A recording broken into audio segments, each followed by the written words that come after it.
able to use it, this is my pro tip.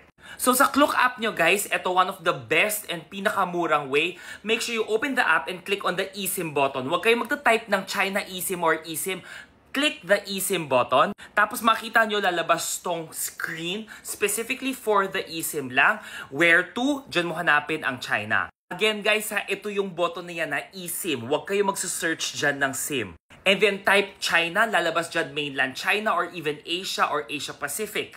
Now, kung titingnan nyo dito, guys, tingnan mo lang ha, unlimited, it starts at 464. Guys, unlimited yan, meaning mag-TikTok ka dyan, mag-Google ka, mag-Facebook, Instagram ka, or baka i-correct nyo naman ako, TikTok. Okay, and then, guys, meron siyang 1 GB or 3 GB na data, ikaw bahala. Now, syempre guys, alam ko that you also see me promoting Aralo kasi I do use Aralo as well, but tried and tested, wag mo siyang gagamitin in Hong Kong, wag mo rin siya gagamitin in China.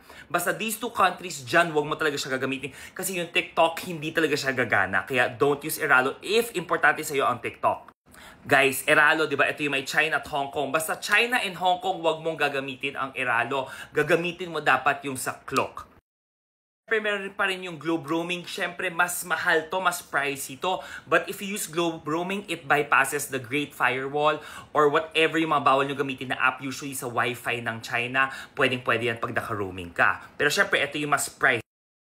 Now also, I also use a VPN service. Every time nag-abroad ako, nakaset yan to Philippines. I use Surfshark and I always select Philippines as my virtual location. So wherever I go, automatic yan. Pag connect yan, naka-data man ako, Philippines ka agad yung settings ko. If ever nakatulong naman to or if ever you wanna try out Surfshark, I'll put the link here. Nandito naman yung link na yun. You can definitely try it out. Why not? Nandiyan rin naman yung Klook code ko, Aralo code ko rin as well if ever you wanna use. Aralo, wag lang sa Hong Kong and China. Yun lang sinasabi ko. But everywhere else, Aralo rin ginagamit ko. Good rin siya. And of course, don't forget when you're going to Hong Kong, iPhone ginagamit mo, location services mo for TikTok should be turned off or should be set to never para it always detects that you are in the Philippines. Huwag rin kayo magko-connect sa Wi-Fi just para maiwasan nyo na biglang hindi gumana yung TikTok nyo. Ito po itsura nun.